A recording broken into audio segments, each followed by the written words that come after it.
मेरा नाम नूर है। मेरे चाचा का बेटा जो 6 साल उम्र में मुझसे छोटा था हमारे घर पे रहता था। इस खड़ूस को देखकर मेरी तो जान ही निकल जाती। एक रात जब अम्मी ने कहा कि उसके पास पढ़ने छत पे जाना है, जब मैं 10 मिनट लेट गई तो ये देख मेरी जान निकल गई कि वो मुझसे पहले ही तेरे संग यारा किस नंबर 2। रहीला बेगम के जारी करदा फरमान की वजह से हाले का मूड सारा दिन ऑफ ही रहा था। छुट्टी के वक्त उसे सैफ साहब ही पिक करने आए थे, मगर फिर भी उसका मुंह सूजा ही रहा था। सैफ साहब की हर बात का जवाब उसने सिर्फ हाँ में ही दिया था। घर आते ही वो सीधा अपनी पोर्शन में गई थी।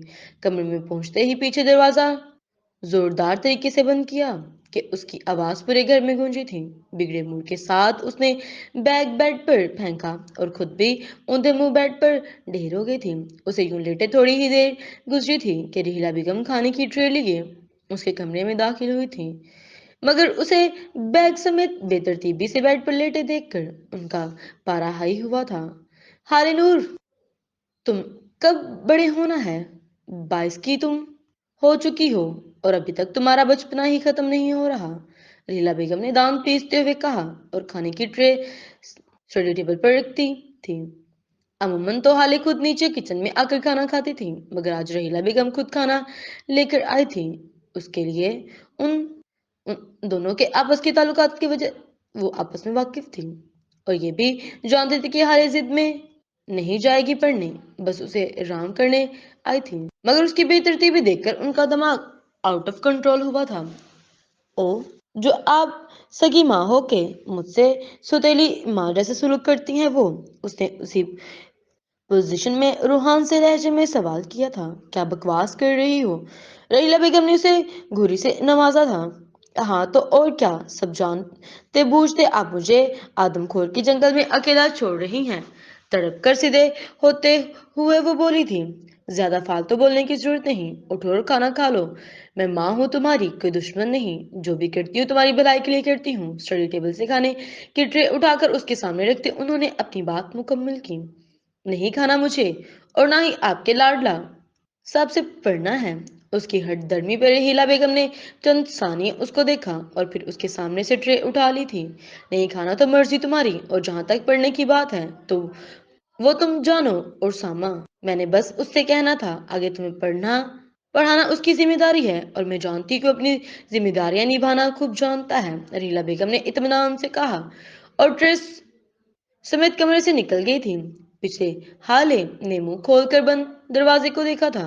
मैं कोई वैल्यू ही नहीं है आज तो मुझे पक्का यकीन हो गया, मैं उसकी सगी बेटी हूं ही नहीं। बेबसी हाथ बेड पर मारा और दोबारा तकिए पर सरकते बेड पर ढेर हो गई थी।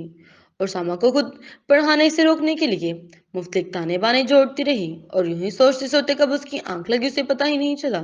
वो जाने कब तक सोई रही कि रीला बेगम ने उसे आकर झंझोड़ा। उसने मूंदी मूंदी आंखों से उन्हें देखा था। उठ जाए महारानी साहिबा, कब तक सोती रहेंगी? बस कदे निकालती जा रही हो, मगर अकल घुटनों में ही है। ये नहीं कि नीचे आकर माँ और ताई का हाथ बटाऊं। कब तक वो दोनों बुढ़िया अकेली लगी रहेंगी? मगर नहीं, तुम्हें तो शर्म छूकर भी नहीं गुजरी। उसे आंखें खोलते देखकर रहीला बेगम ने उसे बेनत सुनाई थी, जिससे उसका दिमाग बहुत जल्द बेदार हुआ था। उसने मुंह बसोड़ते कुछ कहना चाहा था, मगर रहीला बेगम के तेवर देखते चुप ही आफिया जानी थी। मुंह बसोड़ते वो उठ बैठी और जमाई लेते उसकी नजर वॉल क्लॉक पर पड़ी और फिर आंखें खुली की खुली रह गई, क्योंकि घड़ी बता रही थी कि 8 बजने में बस 15 मिनट रह गए हैं। क्योंकि वो बिजली की रफ्तार से बेड से उठी और तेजी से कबर्ड की तरफ बढ़ी थी। यार मामा, बंदा जगा ही देता है, अब वो खड़ूस मुझे छोड़ेगा नहीं। आखिरी बात उसने सरगोशी में कही थी। उल्टा चोर कोतवाल को डांटे, मैं तुम्हें 3 दफा जगा कर जा चुकी हूँ, लेकिन तुम तो शायद भंग पीकर सो रही थी, या फिर सारी जिंदगी की नींद आज ही पूरी करने का इरादा था तुम्हारा। रीना बेगम ने भी बगैर किसी लगी लपटी कि कहा था, मगर फिलहाल उसके पास जवाबी कार्रवाई का वक्त नहीं था, इसलिए वो बगैर कोई जवाब दिए वॉशरूम में घुस गई। हाथ मुंह धोकर उसने कपड़े चेंज किए और वो बाहर आई तो हीरा बेगम जा चुकी थी। उसने वॉशरूम से बाहर आते बालों में उल्टा सीधा ब्रश फेरते जल्दी से बैग उठाते वो नीचे भागी थी। उस दौरान टाइम 8 से ऊपर हो गया था, मगर जब वो नीचे आई तो छोटे से लाउंज में बस असमत बेगम बैठी थी, जिन्हें देखकर उसने शुक्र अदा किया था। खुद तो कोई टाइम की पाबंदी नहीं और मुझे सिखा रहे थे पाबंदी। उसकी गैर मौजूदगी पे उसने तंज गया, मुस्कुराहट दिए सोचा और असमत बेगम के पास जाकर बैठ गई, जो कि सामा के कपड़ों को तय लगा रही थी। रशीदा बेगम किचन में खाने की तैयारी को फाइल टच दे रही थी और सैफ साहब शायद ऊपर थे। ताई अम्मी की एक बात तो बताएं। बैग सामने टेबल पर रखते उसने असमत बेगम से कहा, तो उनकी सवालिया नजर उसकी तरफ उठी थी। ये मैंने बचपन में आपके बेटे का कोई कर्ज वगैरह तो नहीं लेना था? हाले का सवाल उनके पल्ले ना पड़ा था। उन्होंने नासमझी से उसे देखा था। देखे ना मुझे, देख उनके माथे के बलों में अजाफा हो जाता है। मुझे ऐसे देखते हैं जैसे आंखों में सालम निकल जाएंगे।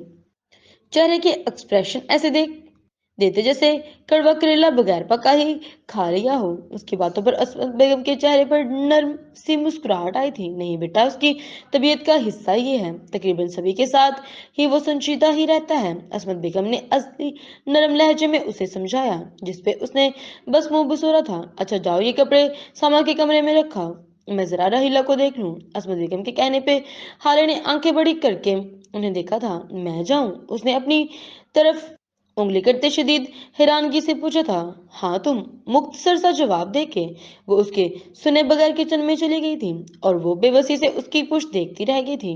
कुछ देर यूं ही बैठे रहने के बाद हाले जा जलाल तो कवर्ट करते वो सामा के कपड़े उठा के उसके कमरे की तरफ बढ़ी थी। कमरे के दरवाजे पे खड़े होते उसने हल्की सी दस्तक दी थी, मगर अंदर से कोई जवाब ना आया। तो उसने आस्ती से दरवाजा खोलकर पहले से सर अंदर घुसाया और पूरे कमरे में नजर जुड़ाई, तो वो उसे कहीं नजर नहीं आया, जिसपे वो खुदा का शुक्र अदा करते कमरे में दाखिल हुई और बगैर वक्त जाए किए उसने कबर्ड खोली, जहां एक तरफ उसके इस्त्री शुदा कपड़े हैंग हुए थे और दूसरी तरफ उसने तय किए हुए कपड़े रखने थे। उसने जल्दी से एक साइड पे कपड़े रखे। तुम यहाँ क्या कर रही हो? सामा के सख्त और सपाट पे उसकी अलमारी के पट बंद करते हाथ ढीले पड़ गए थे। वो ताई अम्मी ने आपके कपड़े रखने का कहा था, बस वही रखने आई हूँ। बगैर पलटे ही हाले ने जवाब दिया। तो तमीज भी किसी चिड़िया का नाम है, इतना तो पता ही होगा। किसी के कमरे में दाखिल होने से पहले नॉक किया जाता है। इस बात पे वो गुस्से से बल खाते उसकी तरफ मुड़ी थी। मैंने नॉक किया था, अब आपको नहीं सुनाई दिया तो मेरा क्या कसूर? उसके लहजे में हल्की सी खफकी दर आई थी। ओके, तो किसी की कबर्ड में बगैर इजाजत घुसने का मतलब तुम सोफे पे या बेड पर रख कर चली जाती। समय की बात से उसका पारा हाई और मजीद हाई होता जा रहा था। उसने गुस्से भरी एक निगाह सामा पर डाली और बगैर कुछ कहे वो दरवाजे की तरफ बढ़ी थी और जाते हुए दरवाजा जोरदार आवाज से बंद करके गई थी। हालांकि ये हरकत उसके लिए नागवारी का बायस बनी थी, जिसमें वह मुश्किल काबू पाते वो बालों में ब्रश करके लाउंज में आया था, जहां वो खुले मुंह के साथ बुक्स खोले बैठी थी। मैंने 8 बजे का कहा था, फिर 8 से टाइम ऊपर कैसे हुआ? उसके सामने की टेबल दूसरी साइड नीचे बैठते उसने ठंडे ठार लहजे में इस्तफसारा किया था। उसके पूछने पर हाले ने झटके से सर उठाकर उसे देखा था। गुस्सा और खफगी पल भर में उड़न छू हुए थे और साथ ही सोचकर फिर के वो लॉन्च में ही था। तो उसे पता कैसे चला कि वो लेट आई थी? मैं टाइम पर आई थी, आप खुद यहाँ मौजूद नहीं थे। खुद को मजबूत बनाते ढाई का मुजाहरा किया गया था।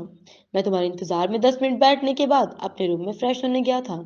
उसकी सुन के हाले कुछ लम्हों के लिए चुप की चुप रह गई, मगर फिर कुछ कहना बोलना चाहा।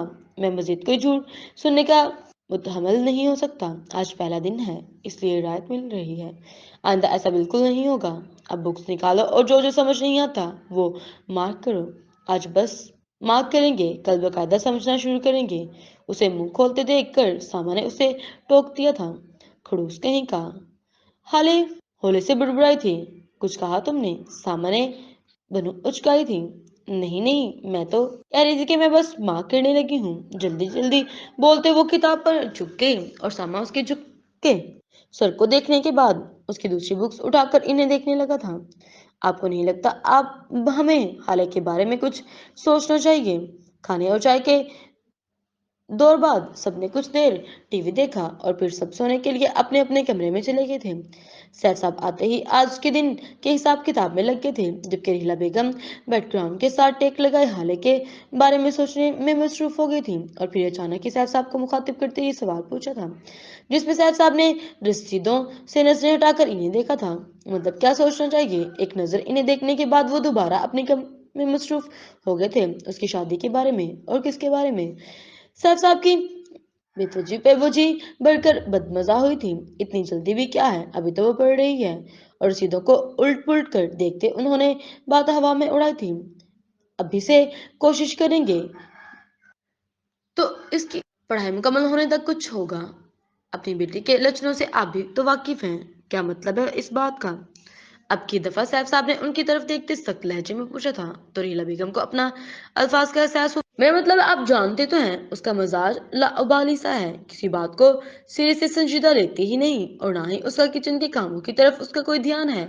ऐसे रिश्ते तो नहीं मिलते, बस लोग बातें बनाते हैं। रहीला बेगम ने हड़बड़ाते अपनी बात की वजाहत की थी, तो हमें क्या जरूरत है लोगों की फजूल बातें सुनने की, हमारे घर में लड़का मौजूद तो है। रहीला बेगम की वजाहत पर उन्होंने वाजे अपनी ख्वाहिश का इजहार किया था, जिस पर रहीला बेगम को खुशी भी हुई, क्योंकि उनकी अपनी यही ख्वाहिश थी, मगर वो साथ ही तशवीश का शिकार भी हुई थी। ये ख्वाहिश मेरी भी है, मगर मैं अपनी बेटी को इन मुसलत तो नहीं कर सकती। भाभी ने कभी इस मौजू पर कोई बात नहीं की। उन्होंने अपना खदशा सैफ साहब सामने रखा, तो वो भी सोच में पड़ गए थे। भाभी ने नहीं की तो क्या हुआ, सामा माशाल्लाह बहुत फर्माबरदार बच्चा है।